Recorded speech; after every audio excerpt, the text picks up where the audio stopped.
Assalamualaikum warahmatullahi wabarakatuh. Salam sehat Tribuners. Kembali lagi bersama kami dalam program Depok Hari Ini.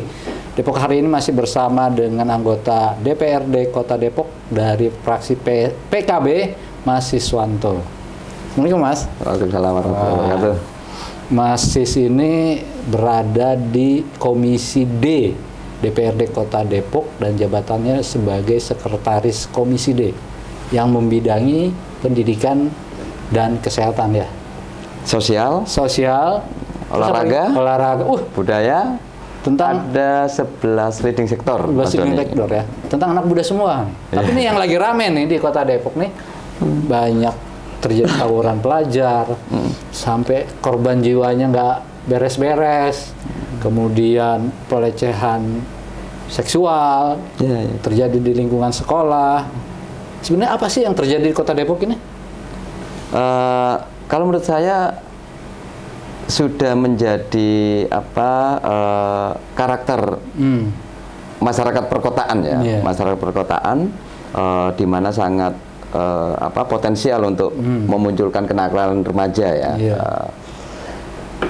Akhirnya ya itu tadi banyak sering terjadi tawuran dan sebagainya. Nah, upaya-upaya itu kan sebetulnya sudah dilakukan oleh banyak oleh pemerintah ya, oleh pemerintah penanggulan itu, dan yang terakhir adalah dilakukan oleh Pak Gubernur Jawa Barat Deddy Mulyadi, membina mereka atau menyadarkan mereka dari kenakalan remaja itu untuk dimasukkan ke barak militer kan begitu ya Pak Deddy Mulyadi. Terus terkait dengan masalah kekerasan seksual yang terjadi di sekolah-sekolahan, ini juga bukan belakangan ini saja, tapi dari tahun ke tahun itu kan selalu muncul kalau saya baca di Kota Depok ini. Nah, ini memang butuh stimulan, butuh formulasi dari dunia pendidikan, bagaimana mencegah kasus kekerasan seksual di dunia pendidikan itu. Yang terakhir yang viral banget ya, SMP 3 itu, ini kan jelas, menurut saya, hemat saya, sangat jelas bahwa ini tidak terlihat karakter dari siswa itu yang menjadi korban itu ketika kita mendengarkan voice note-nya. Voice note-nya.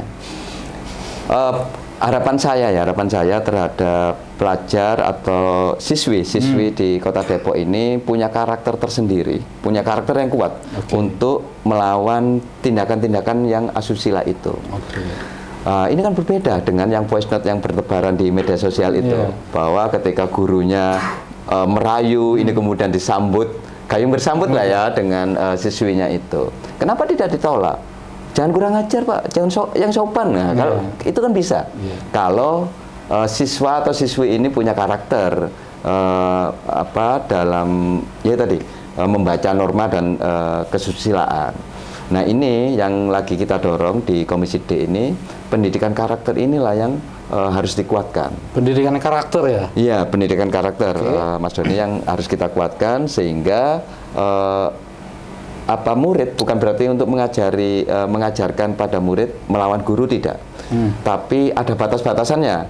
Ketika itu memang tidak sopan, ya murid harus berani menyatakan bahwa itu tidak sopan.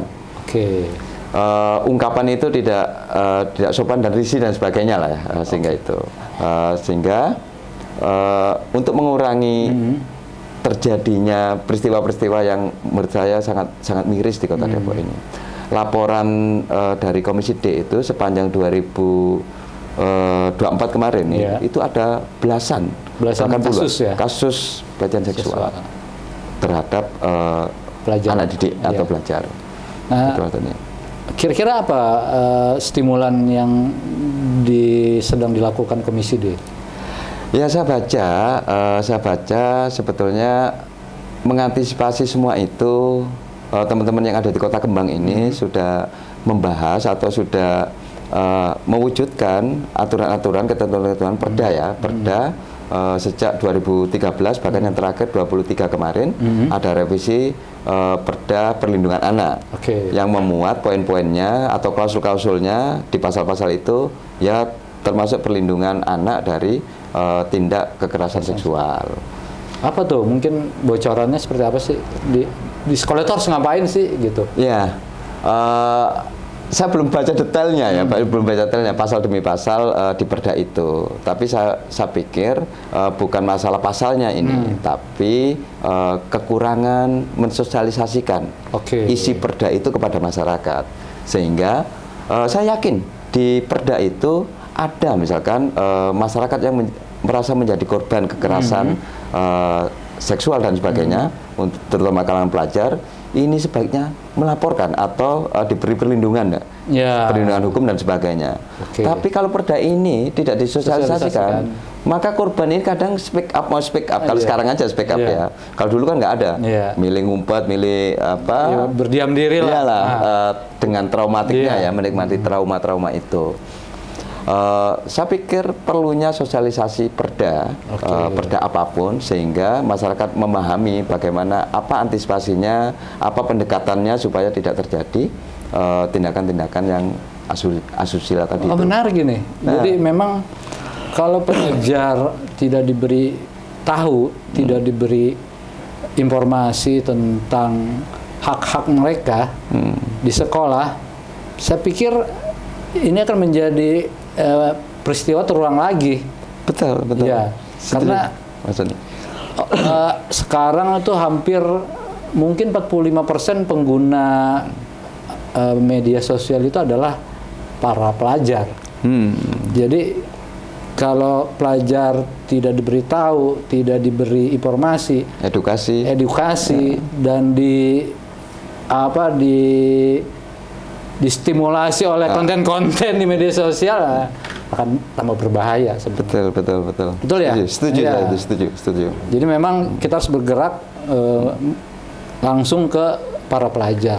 Ya berbekal regulasi-regulasi yang sudah disiapkan ya, perda misalkan, regulasi perda, undang-undang Sisdiknas dan sebagainya itu yang harus dimaksimalkan sosialisasinya kepada para pelajar, sehingga mereka tahu hak dan kewajiban sebagai pelajar, kemudian terutama mereka tahu harus melakukan apa ketika terjadi kekerasan itu. Ya. Jadi ada langkah represif, ada langkah preventif, betul kan? Betul, Pak Dani. Ya. Jadi memang harus jangan disimpan aja perdanya. Disosialisasikan.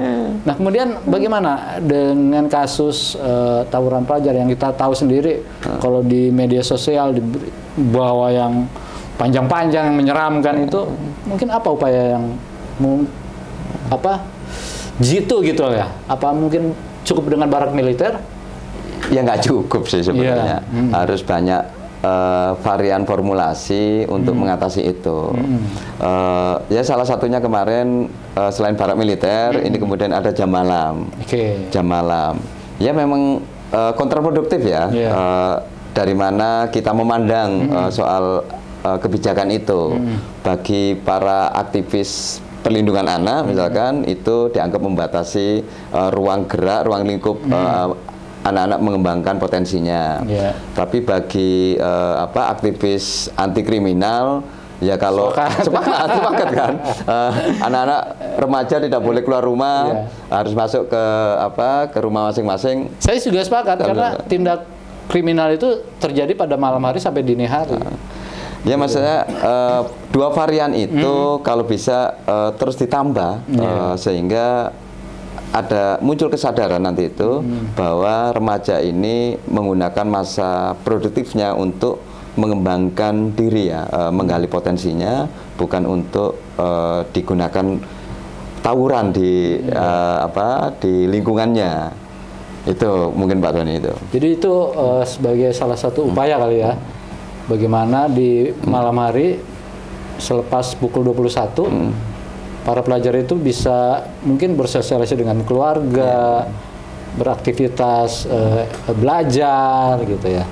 Mungkin lebih itu kali ya. Mungkin juga harus ada aturan tegas kali Iya. Kalau ini kan sifatnya himbauan ya. Ya, himbauan ya, preventif Iya. tadi itu ya, himbauan ya. Ya setuju. Gitu. Kalaupun harus ada sanksi, misalkan ya keluar di jam malam, keluar jam malam, kemudian ketahuan tawuran. Ya mungkin itu yang harus disanksi ya. Iya. Tapi kalau hanya sebatas nongkrong, fleksibel ya. menyelesaikan kopinya misalnya belum habis, baru suruh tindakan preventif ya, bukan represif yang dilakukan. Saya kembali ke masalah perda tadi itu. Komisi D atau teman-teman di Kota Kembang ini mulai mendorong untuk sosialisasi peraturan daerah perda. Kalau kemarin selain reses, ini ada agenda kegiatan dari anggota dewan itu sosialisasi komisi. Nah, konteksnya kan luas kalau komisi itu ya. Ya tadi ada pendidikan, ada kesehatan, ada sosial, ada olahraga, ada pemuda dan sebagainya kalau di komisi D. Nah, besok ini lebih spesifik. Sosialisasi komisi kita ganti dengan sosialisasi perda besok itu. Nah, jadi seluruh anggota dewan berkewajiban untuk turut mensosialisasikan peraturan daerah. Nah, saya menghimbau aja kepada masyarakat agar ya berperan aktif, ikut aktif dalam sosialisasi setiap anggota dewan supaya mengetahui isi-isi dari peraturan daerah yang ada di Kota Depok. Jadi ada tindakan cepat dari Komisi D melakukan sosialisasi perda terkait bagaimana mengurangi aktivitas malam para pelajar dan juga jangan sampai ada tindakan yang membahayakan jiwa orang lain. Ya. Setuju ya? Setuju saya itu. Nah, bagaimana dengan yang kita sering lihat itu kok mereka dengan mudahnya mendapatkan senjata tajam? Apa ada desakan dari Komisi D untuk menangkap pembuat senjata tajamnya? Bagaimana? Kalau dirunut, sebetulnya tidak masuk dalam salah satu tupoksinya Komisi D ya, atau tupoksinya siapapun lah di DPRD ini, karena ya DPRD itu di luar tugas dan fungsinya untuk ya melakukan razia dan sebagainya.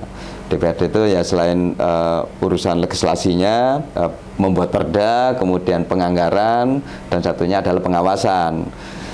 Mungkin ini aja Pak Doni. Satgas kali ya? Di lembaga legislatif ini sebaiknya ya mengimbau kemudian berharap betul pihak-pihak terkait misalkan Polres, kemudian pihak-pihak yang berwenang lebih maksimal lagi untuk melakukan atau menertibkan remaja-remaja yang punya senjata-senjata tajam yang biasa digunakan untuk tawuran itu. Itu kan kalau ditutup pintunya untuk mendapatkan senjata tajam itu mungkin tawarannya nggak bawa senjata tajam mungkin ya. Bisa jadi ya dengan alat yang lain ya. Dengan alat yang lain itu. Sarung. Gitu. Meminimalisasi korban jiwa kan. Artinya ada upaya itu bahwa alat-alat itu sangat membahayakan. Nah, mungkin upaya apa lagi yang dilakukan Komisi D untuk mengantisipasi itu? Kenakalan remaja ya. Ya untuk sementara kita masih sebatas berharap semua leading sektor itu bekerja maksimal. Kalau misalkan tawuran itu melibatkan anak-anak pelajar, ini kemudian imbuannya kepada stakeholder yang ada di sekolah-sekolah itu, lembaga pendidikan, agar ya tidak berhenti-berhentinya menyampaikan ke muridnya atau siswa didiknya agar menjauhi pergaulan yang berpotensi untuk terjadinya tawuran itu. Ya kalau perlu maksimal mensosialisasikan kebijakan Pak Gubernur. Belum jadi perda itu sebetulnya. Belum jadi perda. Jam malam itu ya. Ya, itu aja disosialisasikan. Barangkali bisa ditangkap oleh anak-anak didiknya bahwa jam 9 kita waktunya pulang, belajar saja dan sebagainya. Mungkin itu sosialisasi awal ya. Kalau bagus bisa dipatenkan. Betul. Dibuatkan perdanya. Mas Is, mungkin untuk bidang kesehatan apa yang sudah dilakukan Komisi D? bidang kesehatan ini sejak awal kita fokus untuk pelayanan kesehatan yang murah bahkan gratis. Oke. Bahkan gratis. Nah, sebelumnya di periode sebelumnya Pemkot ini sudah mencanangkan program universal UHC itu apa? Iya, Health coverage ya, Yeah. UHC itu. Hanya saja pada waktu itu periode sebelumnya ini tidak maksimal sosialisasinya. Oke. Tidak jarang masyarakat bahkan yang mungkin tidak mampu secara ekonomi berobat ke rumah sakit karena tidak tahu mengakses UHC itu, akhirnya memilih perawatan mandiri atau berbayar. Nah, kemarin Komisi D itu melakukan studi banding ke beberapa daerah, termasuk di Bali kemarin karena UHC-nya penyerapannya cukup bagus di sana. Hampir semua perawatan atau pengobatan masyarakat di Bali itu di-cover oleh UHC. Jadi gratis tanpa ada dipungut biaya. Nah, itu yang kemarin kita maksimalkan. Kita terus sosialisasikan bahwa masyarakat ini bisa berobat hanya dengan menunjukkan KTP. Kemudian dapat layanan UHC itu. Saya berapa kali membantu konstituen saya ketika masuk salah satu rumah sakit, katakanlah begitu, kemudian Pak sudah punya UHC, kalau belum kita daftarkan. Nah, masalahnya ini approvalnya yang di Dinkes ini lama. Lama, sehingga butuh bantuan seperti saya, anggota DPRD, telepon Bukadis. Bukadis, atas nama ini coba di-proof. Oh ya, dalam hitungan menit sudah masuk terdaftar di UHC. Itu bidang kesehatan. Jadi itu masalah itu ya yang lebih banyak ditemukan di lapangan. Di lapangan. Nah, kemarin-kemarin. Nah, setelah Pak Wali Kota, Pak Sufyan Syuri, selesai retreat di Magelang kemarin, langsung membuat kebijakan yang menurut saya juga membanggakan, membahagiakan, menggratiskan seluruh layanan yang ada di Puskesmas, seluruh Depok. Nah, ini kan menggembirakan bagi teman-teman Komisi D yang memang mimpinya bahwa pelayanan kesehatan di Kota Depok ini ya semurah mungkin, bahkan gratis. Hanya bermodalkan KTP? Kalau ya KTP warga Depok, ya? KTP warga Depok. Ke depan apa yang didorong oleh Komisi D untuk di bidang kesehatan? Ya mungkin tetap layanan yang kan ya itu tadi ya. Layanannya penyakit berat lebih dibanyakan. Ya. Kita akan ini ya berusaha semaksimal mungkin untuk merealisasikan janji politiknya Pak Sofyan dan Pak Chandra bahwa bidang kesehatan ini harus maksimal. Untuk bisa maksimal bagaimana? Ya selain perawatnya yang cakap ya, bukan cakep ya. Cakap maksudnya profesional dan sebagainya, tentu alat kesehatannya juga mumpuni. Nah, di masa reses kemarin saya kan ketua fraksi PKB ya, jadi mendapat laporan hasil reses dari teman-teman di Tapos dan Cilodong, dapilnya Pak Abdul Khair. Di sana mengeluhkan layanan di RSUD ASA ini tidak maksimal. Kenapa? Ketika banyak pasien yang dikirim ke sana kemudian dirujuk ke Cibinong. Tidak sedikit lah pasien yang ke ASA itu kemudian dirujuk. Kenapa? Karena kekurangan alat. Alat kesehatannya itu tidak mumpuni. Nah, itulah yang menjadi atensi Komisi D nanti itu untuk melengkapi beberapa rumah sakit RSUD ASA terutama ini dilengkapi dengan alkes yang mumpuni, sehingga tidak ada warga Kota Depok yang berobat langsung dirujuk keluar. Ngerujuknya ke Cibinong lagi. Ke Cibinong lagi, bukan di RSUD Sawangan.